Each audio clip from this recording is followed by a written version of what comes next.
بسم اللہ الرحمن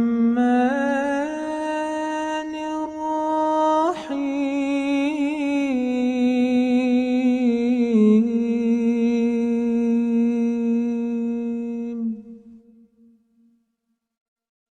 اعوذ باللہ من الشیطان الرجیم بسم اللہ الرحمن الرحیم ثم انشأنا من بعدهم قرنا آخرین فأرسلنا فيهم رسولا منهم أن اعبدوا الله ما لكم من إله غيره أفلا تتقون وقال الملأ من قومه الذين كفروا وكذبوا بلقاء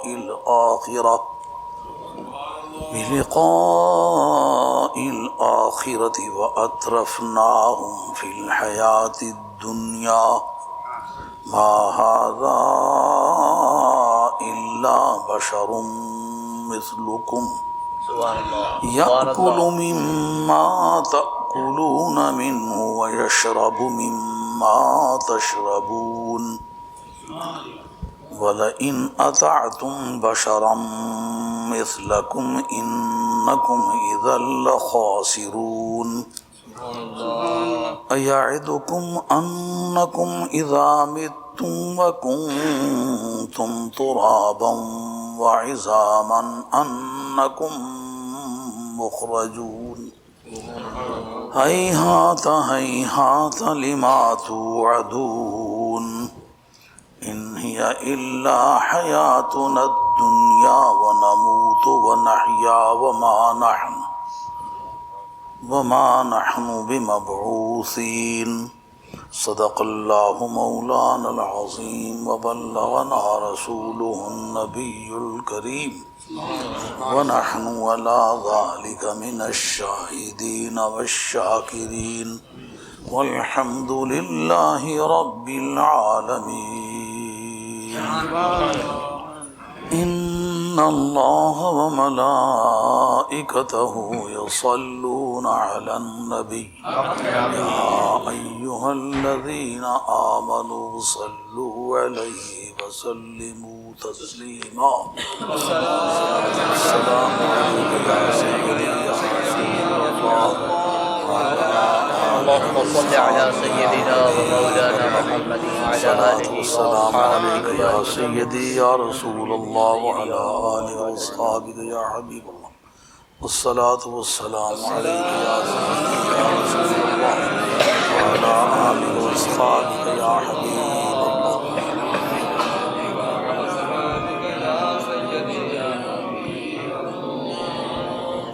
حضرت حق جل وعلا شانہ وعز اسمہ وتم برہانہ ارشاد فرماتے ہیں ثم انشأنا پھر ہم نے پیدا فرمایا من بعدہم ان کے بعد، ہم کا مرجع نوح علیہ السلام کی ذات اور ان کے ساتھی ہیں، یعنی نوح علیہ السلام کے بعد قرنن آخرین ایک اور سنگت، ان کے بعد ہم نے ایک اور سنگت پیدا فرمائی فارسلنا فیہم رسولا، ہم نے ان میں ایک رسول بھیجا منہم جو انہی میں سے تھا، ان اعبدوا اللہ، ان تفصیلیہ ہے اس عنوان سے کہ تم اللہ کی پوجا کرو، ما لکم من الہ غیرہ،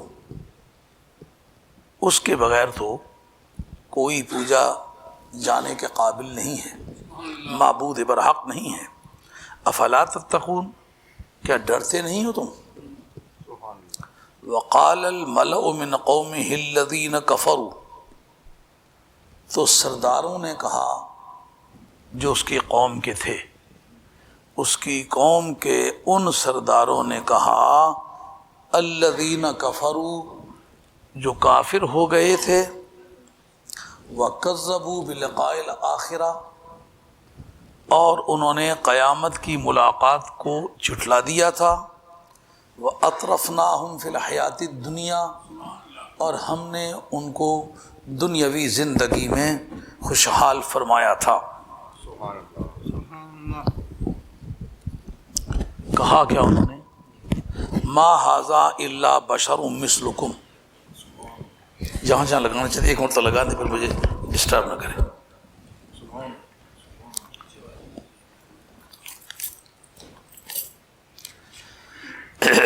میرے ساری زندگی یہ لاؤڈ سپیکروں سے واسطہ رہا ہے، لیکن نہ میں اس کو لگانا جانتا ہوں نہ بجانا جانتا ہوں۔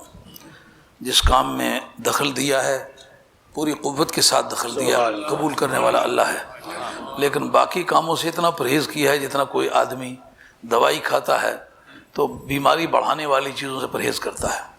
تو پھر وہ دماغی محنت کر کر کے اس قدر تھک گیا ہوں کہ ذرا بھی کوئی بات طبیعت کے خلاف ہو تو پھر میں کچھ کام نہیں کر سکتا۔ یہ دقت، یہ مجھ میں ایک کمزوری پیدا ہو گئی ہے، اس لیے دوست اس بات کا لحاظ رکھا کریں۔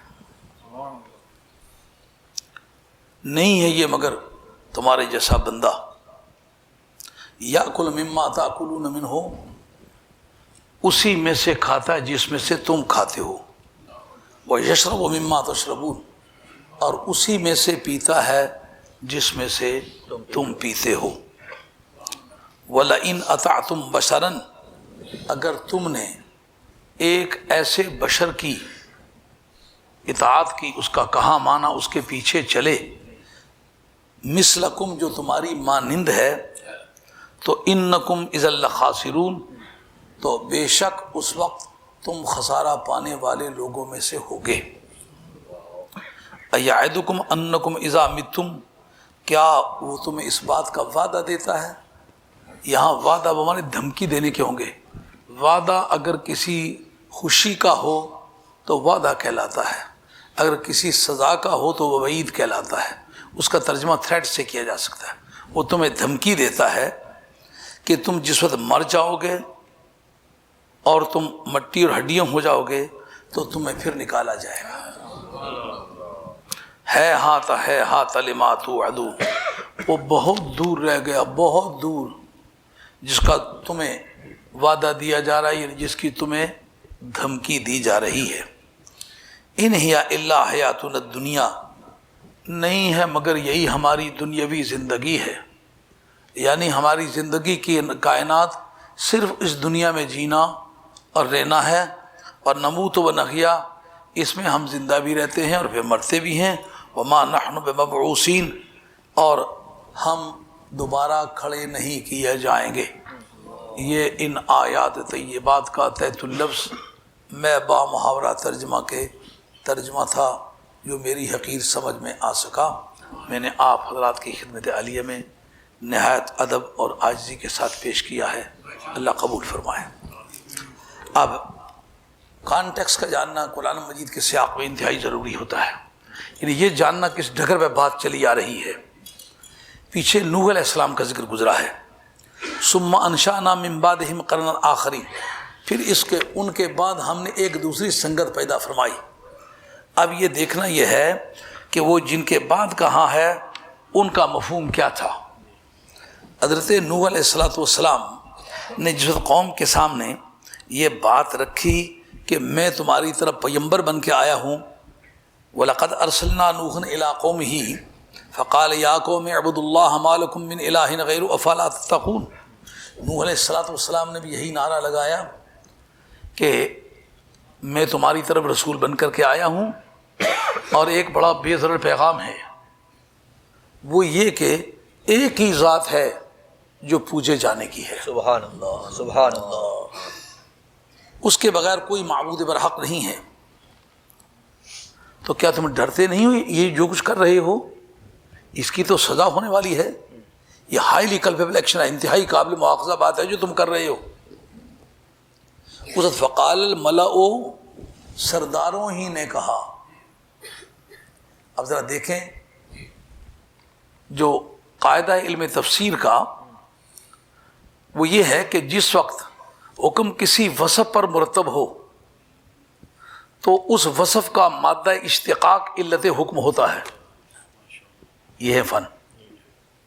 اگر ان کو بیچ میں نکالا جائے تو کوئی بھی خیانت کی جا سکتی ہے، لیکن ان کی موجودگی میں ٹائٹ ہو جاتی ہے بات۔ یعنی پہلوان کہیں تو اس کا مادہ اشتقاق پہلوانی ہوگا نا. ملأ ہے سردار، یہ ایڈجیکٹو مانا جاتا ہے، تو ملاءت اس کا مصدر ہوگا سرداری. سرداروں نے کہا تو اس کا مادہ اشتقاق کیا ہوگا؟ سرداری. یعنی آگے جو کچھ انہوں نے قول کیا ہے ان کے قول میں سرداری کو علت کی حیثیت سے دخل ہے. علت پہلے ہوتی ہے، معلول بعد میں ہوتا ہے. یعنی پہلے ان میں یہ بات آئی ہے، بعد میں انہوں نے وہ بات کہی ہے جو آگے آ رہی ہے. اچھا، اور اگر صفت ایک ہو، موصوف ایک ہو، تو پھر ایک صفت مادہ اشتقاق ہوگی نا. اور اگر صفتیں متعدد ہوں تو پھر علت مرکبہ کہلائے گی، بہت ساری علتیں ملیں گی. کیا؟ سردار ہونا ایک. الذین کفروا، صرفیوں اور ناویوں کے نزدیک صیغہ ہے صفات ہے، اس میں فاعل، اس میں مفعول، صفت مشبہ، صیغہ مبالغہ، اس میں تفضیل، یہ 5. لیکن یہ صرفیوں اور ناویوں کی اصطلاح ہے.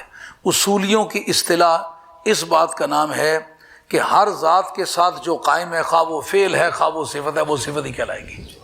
لیکن یہ اصولیوں کی اصطلاح ہے، اور یہ قاعدہ اصولیوں کا ہے، صرفیوں اور ناویوں کا نہیں ہے. اس لیے یہ بات جاننی ہوگی کہ دوسری صفت یہ ہے، یعنی کافرون تھے وہ، تو کافرون کا مادہ اشتقاق کیا ہوگا؟ کفر. اب جو بات انہوں نے کہی ہے وہ یہ ہے، حکم کس پر مرتب ہوا ہے؟ اس پر مرتب ہوا ہے سرداری اور کفر. حکم کیا مرتب ہوا ہے؟ نبی کو بشر کہنا. معلوم ہوا نبی کو بشر کہنا، اس کی علت خارجی یہ ہوگی جب تک سرداری اور کفر دونوں اکٹھے نہ ہوں، اس وقت تک نبی کو بشر اپنے جیسا کوئی نہیں کہتا.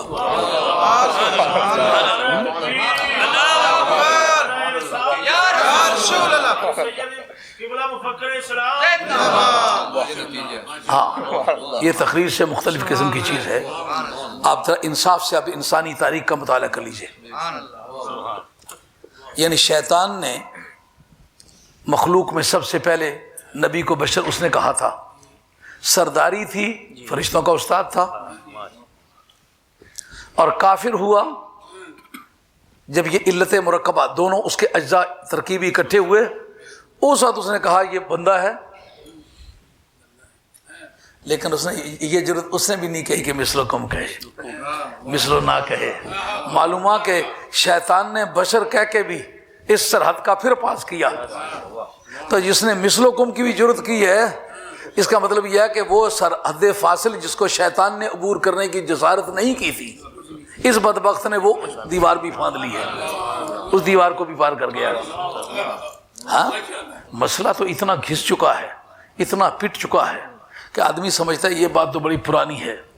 لیکن آج اس کو ذرا آپ دستور کے آئینے میں مطالعہ کریے، پھر دیکھیے کہ اسے آپ کے مذہبی پیشواؤں نے جو محنت کی ہے وقت آپ کا ضائع نہیں کیا ہے. آپ کو ایک سچائی بتلائی ہے جو آپ کے دین میں مرکزی عقیدے کا کردار ادا کرتی ہے. سبحان اللہ. 2 وصفوں کا بیان کیا، ایک ان کا سردار ہونا، دوسرا ان کا کافر ہونا. اس کے بعد کہا، ابھی یہ بعد میں کہہ دیتے کہ وہ کافر ہو گئے، کہتے ہیں کہ یہ کہنے سے کافر ہونا یہ الگ مسئلہ ہے. اس میں یہ ہے کہ کفر اور سرداری پہلے نہ آئے تو بشر نبی کو کہتا ہی کوئی نہیں ہے. آج پوری دنیا میں دیکھ لیں، دنیا میں جن بادشاہتوں نے، جن کنگڈمز نے، جن حکومتوں نے نبی کو اپنے جیسا بشر کہا، دنیا کی امیر ترین قومیں ہیں. اب یہ کہ کوئی اپنے آپ کو کافر نہ سمجھے، نصارہ نے کب اپنے آپ کو کافر سمجھا ہے؟ یہود نے کب اپنے آپ کو کافر سمجھا؟ وہ کہتے ہیں ہم سید ہیں، انی فضلتکم علی العالمین، تمہارے قرآن سے ہماری فضیلت ثابت ہے. اس کو تو پڑھتے ہو، لیکن باؤ بغضب من اللہ علی غضب یہ کیوں نہیں پڑھتے ہو؟ لعن الذین کفروا من بنی اسرائیل علی لسان داؤد وعیسی ابن مریم ذلک ما عصوا وکانوا یعتدون کانوا لا یناہون عن منکر فعلوہ لبئس ما کانوا یفعلون. ایسے ہی قاری صاحب ماشاء اللہ. میں حافظ نہیں ہوں، اگر کوئی آیت پڑھنے میں غلطی کھاؤں تو میری آپ رہنمائی فرما سکتے ہیں. یعنی یہودی اور نصرانیوں پر اللہ تعالیٰ کی طرف سے لعنت ہوئی داؤد علیہ السلام کی زبان سے اور عیسیٰ علیہ السلام کی زبان سے. زبان سے یہاں مراد ہے کہ جو ان پر کتابیں نازل ہوئیں ان کی زبان سے ہی پہلے وہ سنی گئیں، اس لیے ان کی زبان کی طرف اضافت ہے. وگرنہ اصل وہ کلام الہی مراد ہے۔ کلام الہی میں اس سے پتہ چلا کہ کبھی بندے کے بولنے کو رب اپنا بولنا کہتا ہے۔ اگر بندہ بول کے کہہ دے میں یوں کام کر دوں گا تو ہو اللہ کا بندہ، تو ایسا ممکن ہوگا کہ اس کا کہنا اللہ کا کہنا ہو، شرک نہ ہو۔ انما انا رسول ربک لاہب لک غلاما زکیہ، میں تیرے رب کا بھیجا ہوا ہوں، آیا اس لیے تاکہ میں تجھے بیٹا دوں۔ باذن اللہ بھی نہیں کہا، اگر باذن اللہ بھی نہیں کہا تو جبریل کی کچھ بھی پوزیشن ہے، سرکار والی تو پوزیشن نہیں ہے۔ اگر وہ کہیں میں بیٹا دیتا ہوں، خدا یہ نہ کہے یہ شرک ہے، قرآن یہ نہ کہے یہ شرک ہے، تو پھر نبی اگر کہے کہ میں تجھے جنت دیتا ہوں تو اس میں کوئی مذاکرہ نہیں ہے۔ ہاں، یہ علت مرکبہ تھی، سرداری ہونا ایک، کفر ہونا دو۔ اس کا مطلب یہ ہے کہ جب تک یہ دو خباثتیں سبقت نہ کر جائیں، نبی کے لیے اتنی ہلکی رائے انسان کے دماغ میں نہیں آیا کرتی۔ پہلے یہ دو باتیں اس میں پائی جاتی ہیں، بعد میں اس کی سوچ میں نبی کے لیے یہ حقیر کلمات آتے ہیں۔ تو آج بتائیے کہ آپ کے مذہبی پیشواؤں نے بار بار اس مضمون کو دہرایا تو ضرور ہوگا، لیکن کیا انہوں نے آپ کا وقت ضائع کیا ہے کہ آپ کو یہ بتلایا ہے کہ یہ بیماریاں سرداروں کو لگتی ہیں؟ یہ نمبردار ٹائپ جو لوگ ہوتے ہیں، اپنے آپ کو بہت بڑا آدمی سمجھتے ہیں، یہ بیماری یہاں سے اٹھتی ہے، اور جب کفر اس کے لیے پرے پرواز کا کردار ادا کرتا ہے تو کفر اور یہ دونوں اکٹھے ہو کے تو پھر کفر کی فضا میں وہ اڑنے لگتے ہیں اور نبی کے لیے یہ بولی شروع ہوتی ہے۔ اب اس کا کنٹیکسچل سٹڈی میں کیا تعلق بنتا ہے؟ ان کا اور ان کا مضمون ایک ہے، لیکن اس کے مقابلے میں یہ ذرا ماڈرن قسم کے کافر ہو گئے۔ کفر ترقی کر رہا تھا نا، تو بتایا کہ جس وقت ترقی کا دور ہو تو جس طرح ایمان میں لوگ ترقی کرتے ہیں اس طرح کفر میں بھی لوگ ترقی کرتے ہیں، لیکن ایمان میں ترقی ایمان کے اقدامات سے ہوتی ہے اور کفر میں ترقی کفر کے اقدامات سے ہوتی ہے۔ اور ایمان کی ترقی جو ایمان کے اقدامات سے ہوتی ہے اس کی علامت کیا ہوتی ہے؟ وہ ان چیزوں کا ظہور آل اللہ سے ہوتا ہے۔ یہ قاعدہ ذہن میں رکھیں۔ اب میں اس پر دو چار جملے بولتا ہوں۔ جس وقت حضرت آدم علیہ السلام نے حج کیا، اب حج کے لیے لوگ تیار ہیں، اللہ خیریت سے انہیں لے جائے اور حرمین شریفین کی حاضری منظور و مقبول ہو، تو کیا حضرت آدم علیہ السلام کے ہاں صفا مروہ میں سعی کرنا یہ حج کے معاملات میں تھا؟ نہیں تھا نا۔ تو ان کا حج تو اس کے بغیر ہو گیا، تو باقیوں کا حج اس کے بغیر کیوں نہیں ہوتا؟ یہ بات سمجھنے کے قابل ہے کہ نہیں؟ وہ پیغمبروں کے اعمال سے شامل کر لیے گئے۔ میں کہتا ہوں پیغمبروں کے اعمال نہیں، مطلقاً آل اللہ کے اعمال۔ سیدہ ہاجرہ کچھ ہوں، پیغمبر نہیں ہیں، ولیہ ہیں، ولیہ دوڑی ہیں۔ تو ولیہ کو حج کے معاملات میں ایسا درجہ دے دینا کہ سعی جو ہے یہ واجب ہے فقہا کے ہاں۔ اور ایک جگہ اختلاف کیا امام صاحب سے، امام شافعی رحمۃ اللہ علیہ، کہ لیسا علیکم جناح، کہ تم پر کوئی گناہ نہیں ہے کہ ان یطوف بہما، کہ ان دونوں کا طواف کر لے۔ تو کہا لا جناحہ کے ساتھ جو نفی آتی ہے یہ اباحت کے لیے آتی ہے۔ امام شافعی رحمۃ اللہ تعالی علیہ کا یہ جملہ ہے، وہ کہتے ہیں اباحت کے لیے آتی ہے۔ تو حضرت امام شافعی رحمۃ اللہ کو امام حنیفہ کہتے ہیں یہ جو آتا ہے کہ سفر پہ جاؤ تو تم 4 کی 2 پڑھ لو، لا جناح علیہ کہا ہے۔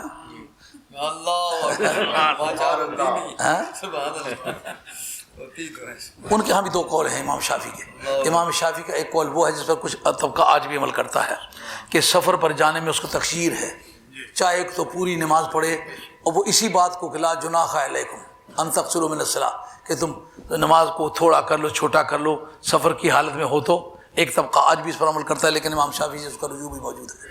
وہ کہتے ہیں لا جناح کا جو قاعدہ میں نے سمجھا تھا وہ غلط سمجھا ہے، اس لیے کہ جس وقت کوئی اس کو گناہ سمجھتا ہے نا، اس کے عقیدے کو رفع کرنے کے لیے لا جناح اگر بولا جائے تو یہ عدم وجوب پر دلالت نہیں کرتا، چونکہ صفا مروہ پر ایک واقعہ اور حادثہ ہو گیا ہوا تھا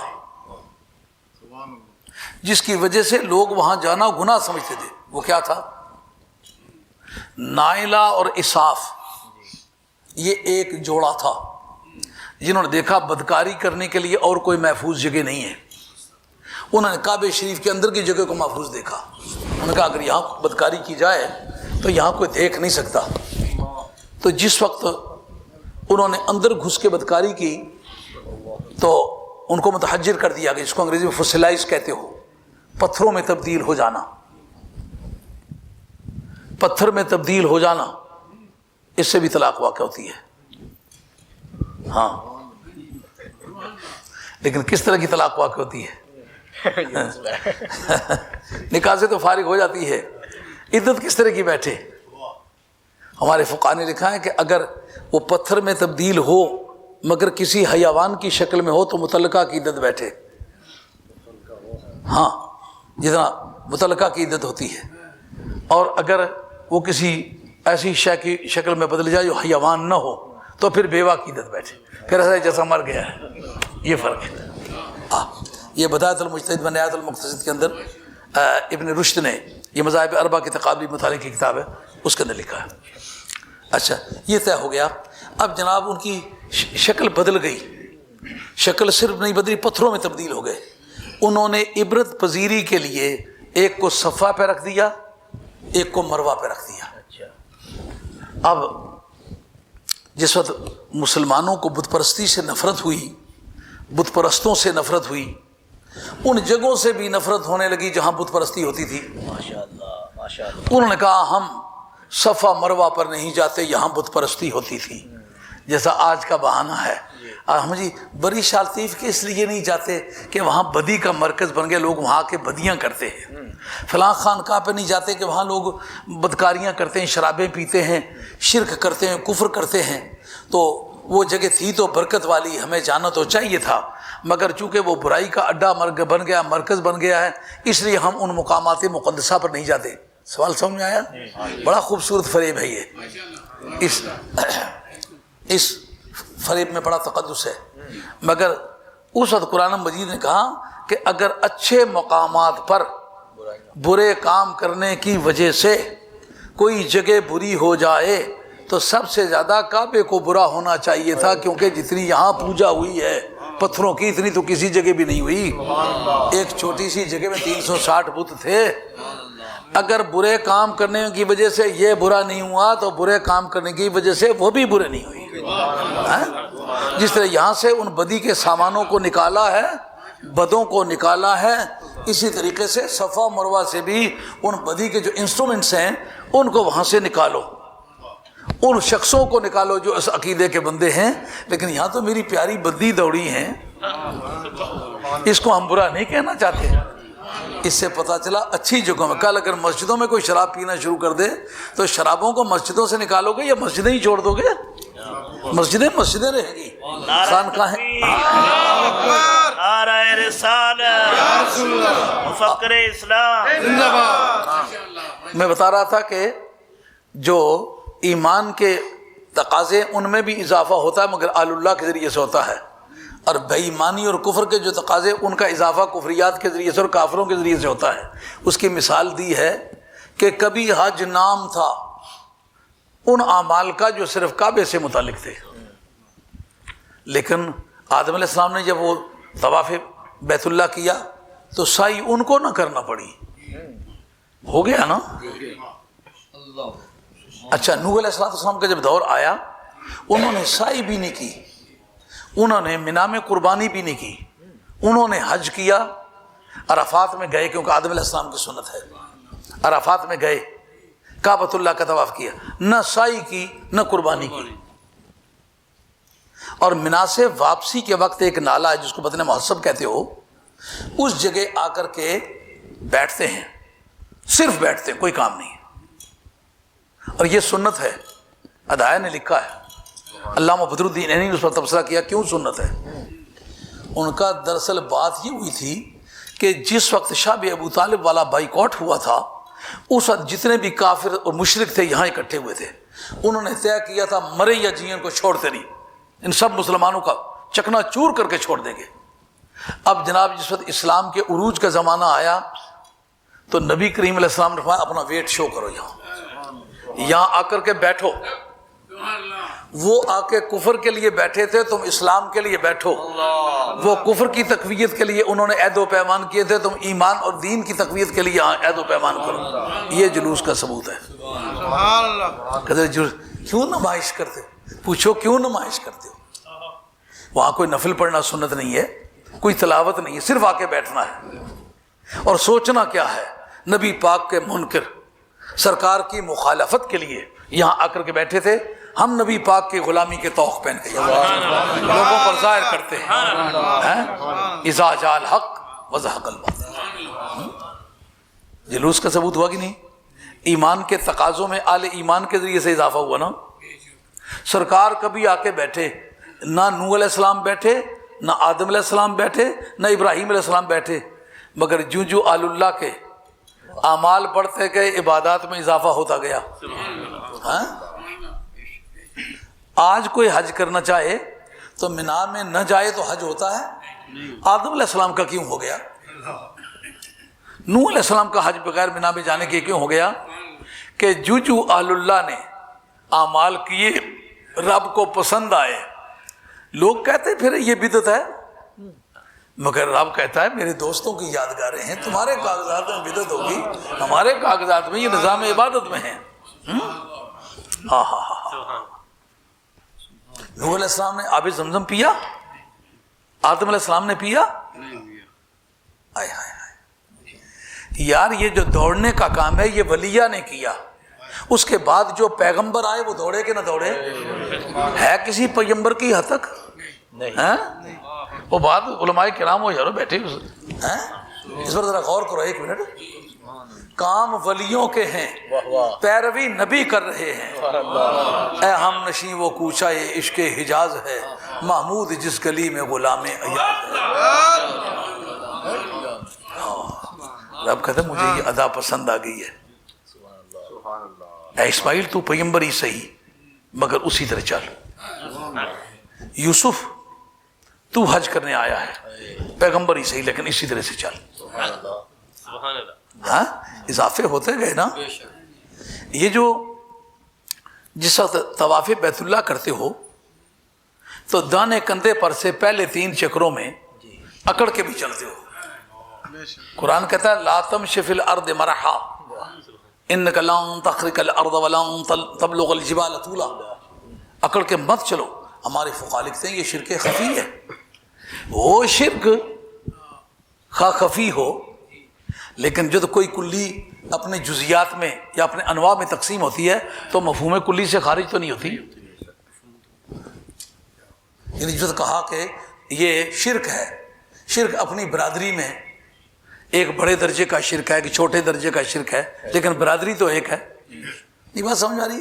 جیسا کہیں یہ بندہ ہے پر یہ اونچے قد کا ہے اور یہ ناٹے قد کا ہے، تو ناٹا کہتے وقت بندوں کی صف میں سے نکل جائے گا یہ معنی ہے کلی کی۔ جس کلی اپنے انواع میں تقسیم ہوتی ہے یا اپنے جزیات میں تقسیم ہوتی ہے تو مفہوم کلی سے خارج نہیں ہوتی۔ اس کا مطلب شرک تو ہے، شرک ہو کے کعبے میں جائز ہو۔ رومی نے تصوف کا ایک ضابطہ اس سے بیان کیا ہے، ہر چے گیرد کامل ملت شود، ہر چے گیرد علت شود۔ کامل جس چیز کو پکڑ لے وہ مذہب بن جاتی ہے۔ حضرت فاروق اعظم نے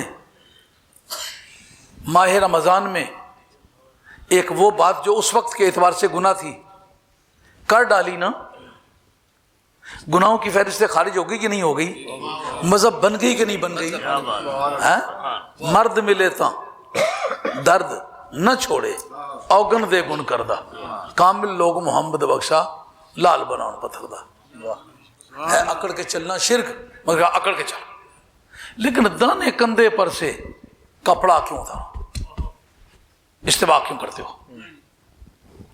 کہ اس کی وجہ یہ ہوئی کہ جس وقت نبی کریم علیہ السلام 7ویں سال ہجرت میں عمرۃ القضاء کرنے آئے، تنعیم کے مقام پر پہنچے تو سرکار نے فرمایا کفار کے ہاں ایک میٹنگ ہو رہی، اس کا ذکر علامہ بدر الدین عینی نے البنایا فی شرح الہدایہ 12 جلدوں کی کتاب اس کے اندر کیا، اور الحمدللہ میرے کتاب میں نشانات لگے ہوئے، ایسی کوئی تکلیف کی بات نہیں ہوگی، حضور پہ فوٹو سٹیٹ کر کے دے سکتا ہوں۔ یہ علم غیب کی دلیل ہے کہ نہیں؟ میٹنگ ان کی ہو رہی ہے مکے میں اور بتا رہے ہیں سرکار مقام تنعیم پر. لیکن تم نے جب جانا ہے نا, پروپیگنڈا کیا ہو رہا ہے, کہا مسلمان یہاں کے جو لوگ تھے نا, یہاں شہری تھے, وہاں جا کے گاؤں میں آباد ہوئے, بیمار ہو گئے, رنگ پیلے ہو گئے, چل پھر نہیں سکتے, لات پہ لات چڑھ جاتی ہے, چلنے پھرنے سے عاجز ہو گئے. تم نے کیا کرنا ہے؟ تم نے ایک تو اکڑ کے چلنا ہے. کہاں سے کہاں تک؟ یو ٹرن میں, یعنی حجر اسود سے لے کر کے رکن یمانی تک. یہ جو درمیان کا فاصلہ رکن یمانی اور حجر اسود کے درمیان, یہ جیسے مرضی چلو. کہا کیوں؟ کہا وہ تمہارے شریک عزیز اس طرف بیٹھے ہوئے ہیں. جس طرح ابو جہل کا گھر تھا نا, اس طرح ابو جہل کا گھر تھا نا, تو حتیم کی طرف کفار آ کے تماشا دیکھنا چاہتے تھے کہ دیکھیں کیسی ان کی صحت ہے, کیسی صورت ہے. تو دانے کندھے پر سے کپڑا کیوں اتارو؟ انہوں نے کہا کپڑا اتارنے کی وجہ یہ ہے کہ تمہارے پٹھے نظر آئیں. پٹھے تو کپڑوں سے بھی نظر آتے ہیں. کہا بوگس پٹھے ہوں تو کپڑوں سے نظر آتے ہوں, بنے ہوئے ہوں تو کپڑوں سے نظر نہیں آتے.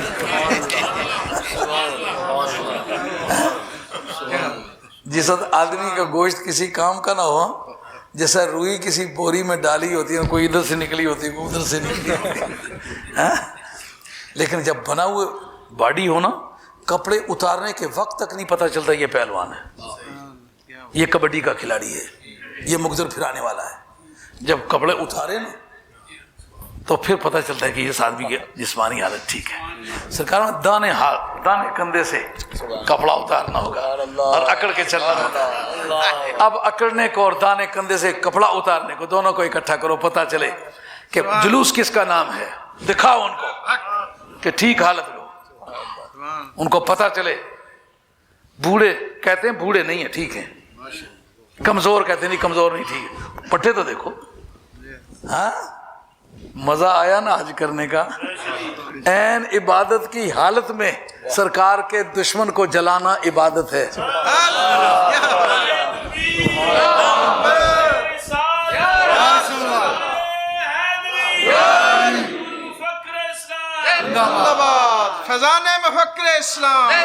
تو میں بتا رہا تھا کہ پچھلی جگہ جہاں کفار نے نبی کو اپنے جیسا بشر کہا, انہوں نے اور میٹیریل پیش کیا.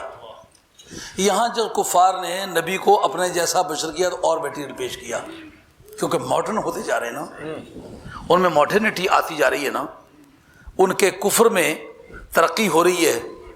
اب قرآن مجید اس کا ذکر کرتا ہے.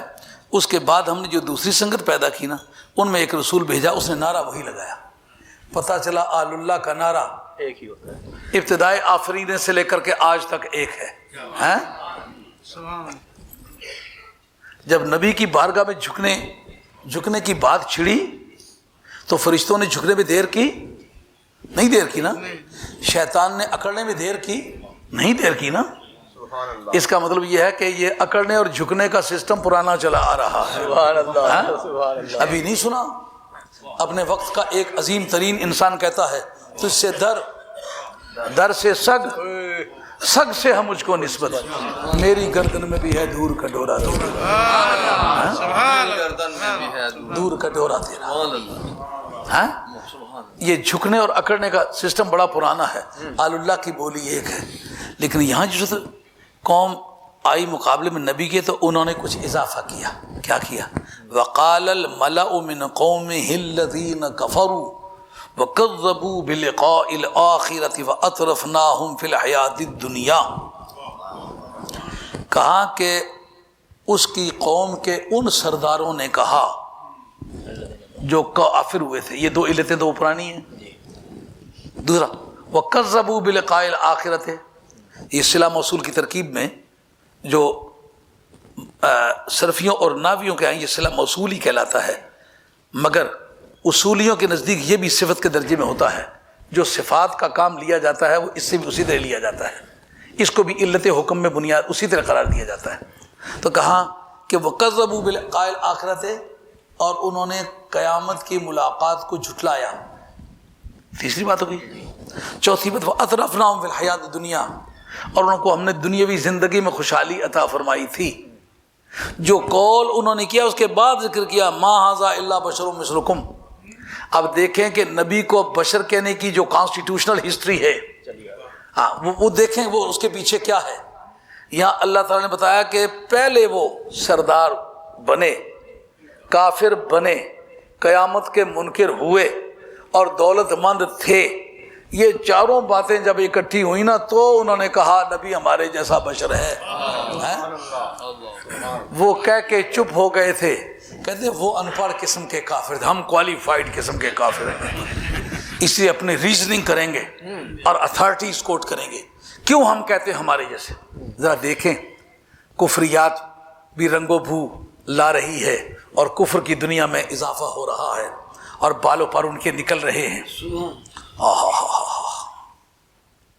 کہتے یاکل مما تاکلون منہ، وہی کھاتے ہیں جو تم کھاتے ہو۔ دور حاضر کے دانشور کے پاس جو دلائل ہے وہی انہوں نے پیش کیے ہیں، معلومہ ایک ہی دکان کے خریدار ہیں، دونوں کا مٹیریل ایک ہی جیسا، ایک ہی ریٹ ہے، وہی چیزیں کھاتے، وہ کھاتا ہے جو تم کھاتے ہو، اس لیے تمہارے جیسا ہے۔ اگر وہی چیزیں کتا بھی کھائے تو پھر کیوں بھائی؟ یہ کہنا چاہتا ہوں تم بھی روٹی کھاتے ہو، وہ بھی روٹی کھاتا ہے۔ اگر اس حوالے سے کہیں کتے کے سامنے پھینک کے دیکھو، اگر تم سے زیادہ دلچسپی کے ساتھ کھائے تو پھر تم 2 چپاتیاں کھاؤ وہ 8 چپاتیاں کھائے جائے تو پھر تو تم سے افضل ہوا۔ یہ کہ تم کم کھاتے ہو وہ زیادہ کھاتا ہے۔ اگر یہ وجہ مساوات ہے تو اس کی کیا وجہ ہے؟ پیغمبر کو تو اپنی مثل کہتے ہو، کتے کو اپنی مثل کیوں نہیں کہتے ہو؟ مساوات استدلال سے مساوات مدلول لازم آتی ہے۔ جب مقدمات میں مساوات ہو تو نتیجے میں مساوات ہوا کرتی ہے۔ جو دلائل تم نبی کی مثل ہونے کے لیے پیش کر رہے ہو وہ تو کتے کی مثل ہونے کے لیے بھی تمہارے خلاف پیش ہو رہے ہیں، اس کا کیا توڑ ہوگا تمہارے پاس؟ اگر بلی کے سامنے پھینکو تو وہ بھی کھائے اور پیے، وَيَشْرَبْ مِمَّا تَشْرَبُونَ، اور وہی پیتا ہے جو تم، اور صرف تم پانی پر گزارا کرو اور بلی دودھ کے بغیر گزارا نہ کرے تو پھر تم سے افضل ٹھہری ہے۔ تو قرآن مجید نے کفار کی ان یادگاروں کو پروردگار عالم نے سامنے لا کے پیش کیا کہ دیکھو جنہوں نے نبی کو اپنے جیسا بشر کہا، اس کے انٹیریئر موٹیوز کیا تھے، ان کے پیچھے وہ کون سے عوامل کار فرما تھے جو ان کو یہ بولی بولنے پر مجبور کر رہے تھے۔ کیوں بھائی؟ ازلا لے تو پیدا بود پیمانہ کشیہا، ہاں جب دونوں آدمیوں کے ہونٹوں سے ایک طرح کی بو آ رہی ہو تو یہ نہیں سمجھ سکتے کہ کہاں بیٹھ کے انہوں نے کھانا کھایا؟ سبحان اللہ سبحان اللہ۔ اب اس موقع پر یہ کہنا کس لیے چاہتے ہیں؟ اصل میں نبوت سے منکر کرنا چاہتے ہیں۔ یہ کیا وجہ ہے؟ دلائل تمہارے بھی وہی ہیں جو نبوت سے منکر کرنے کے لیے پھر کلمہ پڑھنے کا دعوت کس منہ سے دیتے ہو؟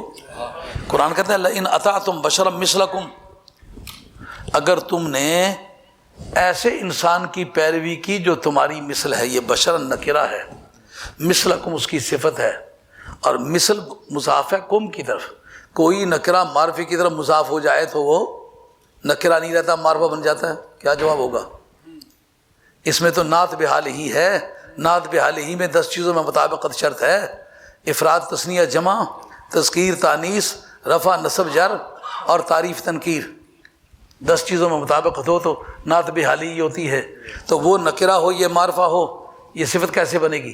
اس کا جواب شرح ابن عقیل نے لکھا ہے، ابن جنی نے لکھا ہے۔ وہ کہتے ہیں لفظ مثل مضاف و طرف ضمیر کی اس کو معرفت حاصل نہیں ہوتی، کیونکہ مثل جو ہے اس میں بھی ابہام ہے، مثل ہر کے لیے، اتنوں کی مثل ہے، لاکھوں کی مثل ہے، ہاں تو ابہام میں اضافہ ہونے کی وجہ سے اس لیے اس کی طرف اگر اس کی اضافت ہوگی تو پھر اس کو معرفت حاصل نہیں ہو سکے گی۔ نتیجہ کیا ہوگا کہ جس طرح بشر نکرہ ہے اس لیے مثلکم بھی نکرہ، تو دونوں کی نکارت کی وجہ سے یہ ایک جو ہے وہ دوسرے کی صفت بن گیا ہے۔ تو تم اس وقت خسارے میں ہوگے۔ اس موقع پر ایک بات بڑی یادگاری بات ہے، بڑی مدت کی بات ہے۔ ایک گفتگو کے دوران دوسرے دھڑے کا مناظر مجھ سے کہتا ہے کہ آپ بتائیں کہ آپ نبی پاک علیہ السلام کی بشریت کے منکر ہیں؟ میں نے کہا میں سرکار کے اندر بشریت کے ہونے کا منکر نہیں ہوں، قائل ہوں، قرآن سے ثابت ہے۔ تو وہ کہتا ہے پھر آپ بشریت کا ذکر کیوں نہیں کرتے؟ میں نے کہا ایک ہے بشر ہونا اور ایک ہے بشر کہنا، دونوں کی حیثیتیں الگ الگ ہیں۔ اگر بشر ہونا ایک سچائی بھی ہو، ہزارہ سچائیاں ایسی ہیں جن کی تعبیر کفریات میں سے ہے۔ سبحان اللہ۔ مثلا ہماری کتابوں کے علاوہ شعب ثاقب کے اندر حسین احمد صاحب مدنی نے یہ بات لکھی ہے کہ تمام جتنی بھی مخلوق ہے سب کا خالق ایک ذات باری تعالیٰ ہے۔ سمجھانے کی غرض سے آپ کسی بھی جانور کا نام لے لیں، لیکن اس کا واعظ کے طور پر، تقریر کے طور پر، بیان کے طور پر اس کا ذکر کرنا کفریات میں سے ہے۔ ادنا اور ذلیل جانوروں کا نام لے کے گئے، ان کا بھی اللہ خالق، ان کو بھی اللہ ہی نے پیدا کیا ہے۔ یہ از قسم کفریات ہے سچائی، مگر سچائی کی تعبیر از قسم کفریات ہے۔ عقائد کو نہ پتہ چلے۔ قاضی عزد ملت والدین نے اپنے مواقف کے اندر اور سید شریف جرجانی نے شرح مواقف کے اندر یہ چیپٹر چھیڑا ہے۔ ہزارہ چیزیں ایسی ہیں سچائی مگر ان کا ذکر حرام ہے۔ مثلا جس عمل سے ہر آدمی پیدا ہوا ہے، اپنے والدین کے اس عمل کا وہ ذکر اپنی زبان سے کرے، ہے سچائی مگر ہے حرام۔ ایک وجہ تو یہ ہے۔ دوسرا یہ کہ میں نے ساری بشریت کی تاریخ جو قرآن مجید نے بیان کی ہے، اس نے بتلایا اس کا ذکر یا ذات باری نے کیا ہے، وہ خدا ہے، اس کا حق بنتا ہے کرے۔ دوسرا شیطان جو کافروں کے زمرے کا ہے یا کافر جو شیطان کے زمرے کے ہیں، انہوں نے کیا ہے، یا نبی نے اپنے آپ کو بشر کہا ہے۔ چوتھی شخصیت قرآن میں نہیں ملتی جس نے نبی کو بشر کہا ہو۔ اب اللہ تو آپ ہو نہیں سکتے، اللہ تو ایک ہی ہے، اس جہت سے بھی آپ کے لیے یہ بات ممکن نہ ہوئی۔ دوسرا یہ کہ آپ نبی تو ہیں نہیں کہ اپنے آپ کو، نبی نے اپنے آپ کو بشر کہا، دوسرے نبی کو بشر نہیں کہا، ذمہ داری سے کہتا ہوں۔ ہاں، انبیاء علیہ السلام کی تاریخ اٹھا کے دیکھ لیں، نبیوں نے اپنے آپ کو دوسرے نبی کو بشر نہیں کہا۔ اب تیسرا دروازہ کھلا ہوا ہے، شیطان بن کے یا کافر بن کے کہنا چاہیں تو وہ دروازہ کھلا ہوا ہے۔ لیکن میں نے ان سے پوچھا، میں نے کہا بتائیں آپ نبی پاک علیہ السلام کے نور کے منکر ہیں؟ انہوں نے کہا نہیں، نور کے قائل ہے، قرآن میں ہے۔ میں نے کہا آپ کو کیا مجبوری ہے سرکار کے نور کا ذکر آپ کیوں نہیں کرتے؟ میں نے تو مجبوری بتلا دی ہے۔ انہوں نے کہا چونکہ سرکار دو عالم علیہ السلام کی ذات بشر ہے، صفت نور ہے، تو صفت کا کردار ثانوی قسم کا ہوتا ہے، ذات کا کردار اولیت کی بنیاد پر ہوتا ہے۔ تو سرکار کی ذات بشر ہے، ان کی ذات بشر ہے، اس لیے ہم ذات کا ذکر کرتے ہیں۔ میں نے کہا کبھی صفت کے ہی طور پر نور کا ذکر کر لیتے، ہم نے تو کبھی ساری زندگی تمہاری زبان سے یہ بات نہیں سنی، مگر مولانا مہربانی کر کے یہ لکھ دے کہ سرکار کی ذات جو ہے وہ بشر ہے اور نور حضور کی صفت ہے، یہ لکھ دے۔ اب وہ لکھنے میں تردد تو تھوڑا سا کیا، میں نے کہا یہ سارے آدمی جتنے بیٹھے ہو سب نے سن لیا کہ نہیں سن لیا؟ میں نے کہا لکھنے میں کیا حرج ہے؟ اگر آپ کا یہ بنیادی عقیدہ ہے، آپ کے ملت کے رہنماؤں کا عقیدہ ہے، تو پھر لکھنے میں کیا مذاق ہے؟ میں جو بات کہتا ہوں میں لکھ دیتا ہوں، میری کوئی بات گزری آپ کہیں لکھ دیتا ہوں، آپ لکھیں کیوں نہیں؟ اگر نہیں لکھیں گے بات آگے نہیں چلے گی۔ لکھ دیا انہوں نے۔ میں نے کہا مولانا یہ قیامت تک آپ کے ہار کی یادگار رہے گی۔ انہوں نے کہا وہ کیسے؟ میں نے کہا مجھے یہ بات بتلائیں کہ آج تک آپ کے پاس فلسفے کی جتنی کتابیں ہیں، آپ کے پاس عقائد کی جتنی کتابیں ہیں، یہ باتیں بتلائیں گی کہ نہیں بتلائیں گی کہ خارج میں ذات کا وجود مقدم ہوتا ہے، صفت کا وجود مؤخر ہوتا ہے۔ اب نور کی تاریخ بھی دیکھ لیں گے اور صفت کی جو بشر کی تاریخ بھی دیکھ لیں گے۔ جو پہلے بنا ہے وہ ذات ہوگا، جو پیچھے بنا ہے وہ صفت ہوگا۔ ہاں؟ میں نے کہا اول ما خلق اللہ نوری، انہوں نے کہا یہ حدیث ضعیف ہے۔ میں نے کہا اگر لفظاً یہ ضعیف بھی ہو تو معنی مرفوع ہے۔ شعب ثاقب کے اندر یہ بات حسین احمد مدنی صاحب نے بھی لکھی ہے، ہاں، اور اشرف علی تھانوی صاحب نے نشر الطیب کے اندر بھی لکھی ہے۔ اور اس کو اگر بالفر آپ نہ بھی مانیں، اس بات کو تو اس کے تو تواتر مانوی پر کسی کو اختلاف نہیں کہ کنت نبی و آدم بین الماء والطین، اس کے اندر تواتر مانوی کا کوئی بھی منکر نہیں ہے۔ تو یہ ماننا پڑے گا نا کہ جو آدم علیہ السلام بنے اس وقت یہ پہلے نبی تھے۔ اس پر علامہ زرقانی نے بحث کی ہے، وہ کہتے ہیں نبوت ایک وصف ہوتا ہے، نبوت وصف ہو کر قائم، وصف کو کس سے قائم ہونے کی عادت ہے؟ ذات کے ساتھ قائم ہونے کی عادت ہے۔ ذات کیا ماننی پڑے گی؟ ان کا ذات نور مانے گے تو نبوت کا وجود مانا جائے گا، نہیں تو آپ نے نبوت کا انکار کیا۔ تو جب بشر پہلا جو بشر تھا وہ ان کی آنکھوں کے سامنے بنا، اب سرکار کی ذات کے بارے میں آپ کچھ رائے رکھیں لیکن یہ تو ماننا پڑے گا کہ بشریت بطور وصف کے سرکار میں پائی جاتی ہے۔ یہ ہے فرق۔ سبحان اللہ، سبحان اللہ۔ خیال میں یہ بات، مضمون تو بڑا پرانا ہے لیکن اس کو اس طرف سے اپروچ کیا جائے تو اس میں ایک جدت معلوم ہوتی ہے اور یقین میں اضافہ بھی ہوتا ہے۔ آدمی محسوس کرتا ہے کہ ہمارے بزرگوں نے باتیں جو ہم سے کہی ہیں وہ تک تخمینے کی بنیاد پر نہیں کہی ہیں، ان کا مبنی یقین ہے۔ چونکہ اس صورت کے جو بنیادی طور پر میٹیریل ہیں وہ دو ہیں، ایک یہ کہ قیامت میں انسان کا پیدا ہو کے دوبارہ اللہ کے حضور میں حاضر ہونا، یہ مکی صورت ہے نا سورہ مومنون، اور اس میں انکار تھا کہ یہ قیامت کس طرح آئے گی اور کس طرح دوبارہ بندے کو پیدا کیا جائے گا اور کس طرح حساب کتاب ہوگا، اور دوسری طرف یہ کہ جو خدا ہے وہ ایک نہیں، اس سے اتنا کام نہیں چل سکتا، بہت سارے خداؤں کی ضرورت ہے۔ تو تعدد الہ اور انکار قیامت دو اس صورت کے بنیادی طور پر موضوع ہیں۔ اب دیکھیں کہ اس جگہ نبی کی بشریت کی بحث اس سلسلے میں کیوں آ گئی؟ جب بنیادی طور پر مبحث دو ہیں، یا تو خدا ایک جو ہے وہ کام نہیں چلا سکتا، بہت سارے خداؤں کی ضرورت ہے، یا یہ موضوع ہے، یا یہ ہے کہ مر کے دوبارہ جینا یہ ممکن نہیں، حساب کتاب ممکن ہے۔ جب اس کے مضمون تمام علماء تحقیق کے نزدیک ہیں یہ، تو بیچ میں نبی کی بشریت کی بحث کیسے چڑھی؟ بھائی بات سمجھ میں آ رہی ہے نہیں آ رہی؟ اگر تو یہی بحث ہونا کہ خدا کے ہونے کا یہ ثبوت ہے، ایک ہونے کا یہ ثبوت ہے، پھر تو مضمون سے متعلق ہے یہ کہ اس طریقے سے رب پیدا کرتا ہے، فلاں چیز کو پیدا کرتا ہے تو مری ہوئی چیز کو دوبارہ زندہ کرتا ہے، پھر تو اصل مضمون سے اس مٹیریل کی مطابقت ہوگی۔ اس جگہ نبیوں کی بشریت اور بشریت سے ایک والا زندگی، ان دو چیزوں کا ذکر کس بنیاد پر آ گیا؟ یہ ایک بات ہے۔ کہا دراصل 100 سنار کی ایک لوہار کی، یہ فرق ہے کہ یہ دونوں باتیں میٹا فزیکل ہیں، یعنی اس کے تجربات اور مادے کے ساتھ تعلق سے بلند و بالا ہیں کہ خدا ایک ہے، یہ بھی ایک نظریاتی بات ہے، ایسے ہاتھ سے چھوا نہیں جاتا، زبان سے چکھا نہیں جاتا، آنکھ سے دیکھا نہیں جاتا، ناک سے سونگا نہیں جاتا، کان سے سنا نہیں جاتا، زبان سے چکھا نہیں جاتا، ٹٹول کر معلوم نہیں ہو سکتا ہے، ہاں محسوسات میں سے نہیں ہے۔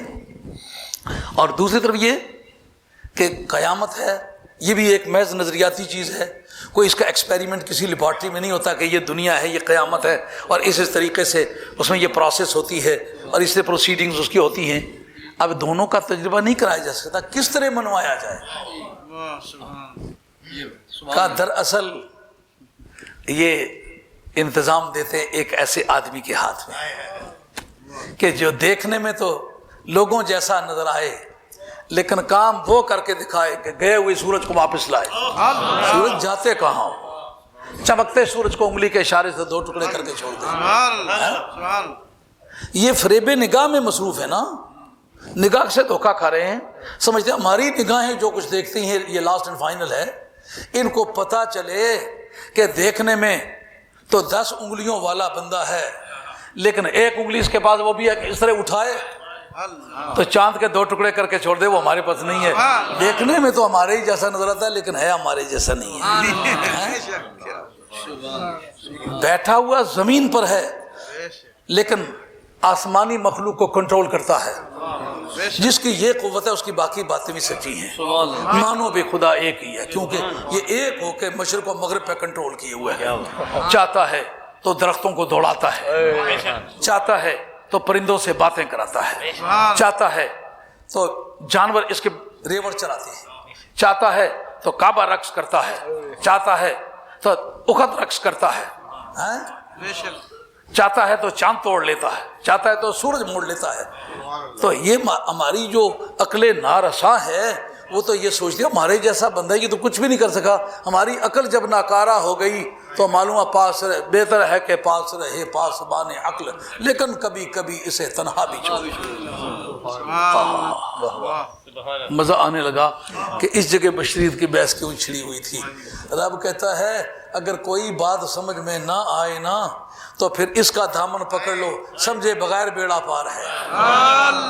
اسی وجہ سے ہمارے علماء عقائد نے کہا ایمان کی دو قسمیں ہیں، ایمان تحقیقی اور ایمان تقلیدی۔ جو ہمارے علماء کہتے ہیں نا کہ عقائد میں تقلید نہیں ہوتی، واجب نہیں ہوتی، ہوتی ہے وہ غلطی ہے۔ جن لوگوں نے یہ تعبیر کیا غلط تعبیر کی ہے، اس لیے کہ اس وقت ساری دنیا جتنی بیٹھی ہوئی ہے سب کو عقائد کی تحقیق ہے نہیں، ان کا ایمان صحیح ہے کہ نہیں ہے؟ یقین ہے، یقیناً صحیح ہے۔ کیوں؟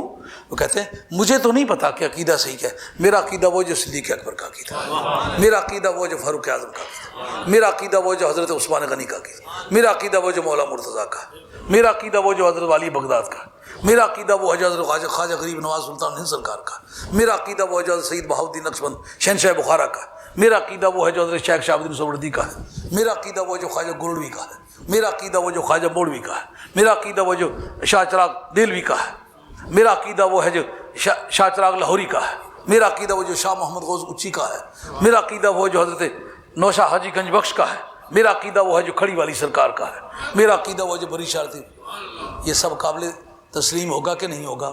اگر ایمان تقلیدی قابل تسلیم نہیں ہے تو یہ کس طرح ساری دنیا، ایک آدمی ساری زندگی ہل جوتتا ہے، کبھی مدرسے جاتا ہی نہیں، اس کو پوچھو کیا عقیدہ ہے، انہوں نے کہا میں نے فلاں بزرگوں سے بیعت کی ہوئی ہے۔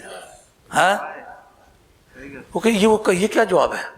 مولوی اشرف علی تھانوی صاحب نے جو کتاب لکھی ہے المثبت، اس کے اندر یہ لکھا ہے جو بات میں عرض کرنے لگا ہوں، کرامات الاولیاء جو ترجمہ ہے جامع الکرامات کا، حضرت امام اسماعیل حضرت یوسف بن اسماعیل نبہانی نے لکھی ہے، اس کا ترجمہ مولوی اشرف علی تھانوی صاحب نے کیا ہے کہ ایک شخص مر گیا، اس کو کسی نے دیکھا عالم کشفی میں کہ قبر میں اس سے سوال ہو رہے ہیں، پوچھا تمہارا خدا کون ہے؟ انہوں نے کہا غوث پاک کا نائی ہوں۔ انہوں نے کہا تمہارا دین کون سا؟ انہوں نے کہا غوث پاک کا نائی ہوں۔ انہوں نے کہا تمہارا نبی کون سا؟ انہوں نے کہا غوث پاک کا نائی ہوں۔ انہوں نے رب کے حضور میں عرض گزرانی، مولا کریم سے اس طرح کے سوال کرتے جواب ایک ہی دیتا ہے۔ رب نے کہا کہ اس کا جواب کافی وافی ہے۔ اس کو اشرف علی تھانوی جسٹیفائی کس طرح کرتے ہیں؟ کہتے اس کی مراد یہ تھی کہ میرا عقیدہ وہی ہے کہ جو غوث پاک کا ہے، ان کا سر جو مونٹتا رہا تو اسی عقیدے پر یقین رکھتا ہوں۔ اس جگہ انہوں نے لکھا ہے کہ ایمان کی دو قسمیں، ایمان تحقیقی اور ایمان تقلیدی، وہ بھی درست ہے، یہ بھی درست ہے۔ اور اس پر بخاری کی ایک حدیث سماعت فرما لیں۔